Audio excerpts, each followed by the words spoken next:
সেখানে অনেক পানিও বেঁধেছে। কে কে আমার জমিতে এমন গর্ত করলো? নিশ্চয়ই জমিদারের কাজ। এবছর যদি চাষ করতে না পারি তবে মেয়েটাকে নিয়ে আমি কি করে বাঁচবো? হায় সৃষ্টিকর্তা, আমায় পথ দেখাও। তাই হোক, আজ এমন কাজ করব সাপও মরবে আবার লাঠিও ভাঙবে না।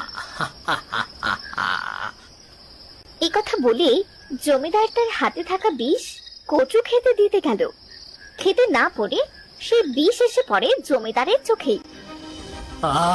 মরে গেলাম রে, এই কে মারলো আমার?